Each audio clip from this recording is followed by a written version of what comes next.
C'est l'histoire d'un homme qui s'est trouvé au mauvais endroit, au mauvais moment. Il était ingénieur, il était haïtien, il était noir. Il s'appelait Joseph Laroche. Haiti chérie, says Haiti is my beloved land.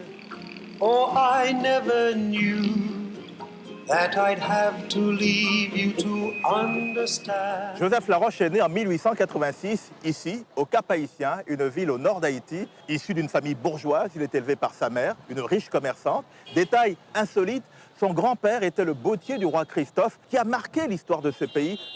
Beauvais, tes plages sans la mer, sans le sable, ta beauté indéfinissable.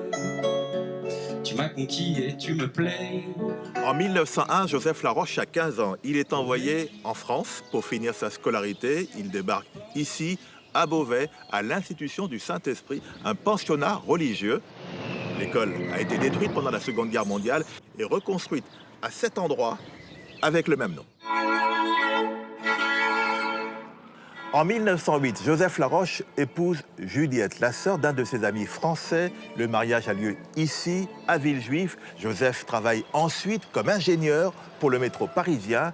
Il réalise le tracé de la ligne qui va de la porte de la Chapelle à la porte de Versailles. Je suis le poinçonneur des lilas, le gars qu'on croise et qu'on ne regarde pas. Parfois je rêve, je divague, je vois des vagues. Et dans la brume au bout du quai, je vois un bateau qui vient me chercher. Et après avoir travaillé dans le métro parisien, son contrat se termine. Alors il fait des petits boulots, mais c'est difficile à cause du racisme ambiant. Du coup, il décide de rentrer chez lui en Haïti avec sa famille. Il prend des billets sur le paquebot France, mais au dernier moment, il échange pour le Titanic. On devait prendre le France, mais il n'y avait pas, on n'acceptait pas les enfants à la salle à manger. Il y avait une nurserie. Et comme nous étions très jeunes, ma sœur et moi, mes parents ne voulaient pas nous laisser. C'est pourquoi on a pris le Titanic. Ce départ de Paris pour Haïti est un bouleversement pour la famille Laroche. C'est une nouvelle vie qui commence, mais avant de prendre le bateau, il faut prendre le train. Départ ici de la gare Saint-Lazare, direction Cherbourg. En Cherbourg, nous a vu arriver sur le port de Saint-Marc, serrant la mienne. 2 trains spéciaux sont arrivés ici, de Paris, de la gare Saint-Lazare, le 10 avril 1912. Le voyage a duré environ 6 heures et au bout de 350 km, tout le monde est arrivé à Cherbourg pour prendre le Titanic. Dans la nuit du 14 au 15 avril 1912, c'est le drame. Le Titanic heurte un iceberg. 1496 passagers périssent. Joseph Laroche en fait partie. Mais sa femme et ses 2 filles sont sauvées. Oui, parce que c'était les femmes et les enfants que l'on sauvait d'abord. Et on a été dans un canot où on a passé la nuit jusqu'à ce que le Carpathia vienne nous sauver.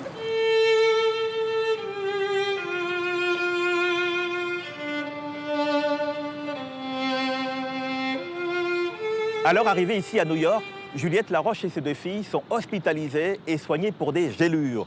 Désemparées, sans rien, sans le sou, elles sont prises en charge par une généreuse donatrice américaine avant de rentrer en France au terme d'une douloureuse escale qui aura duré 3 semaines. Que serais-je sans toi qui vins à ma rencontre?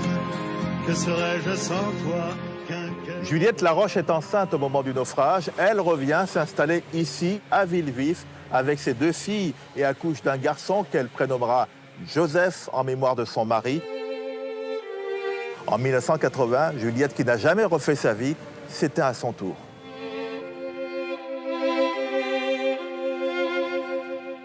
En dehors de l'Association française du Titanic qui le mentionne, Joseph Laroche est complètement oublié. En 1996, sa fille, Louise, retourne à Cherbourg pour un hommage aux victimes du naufrage et en particulier à son père.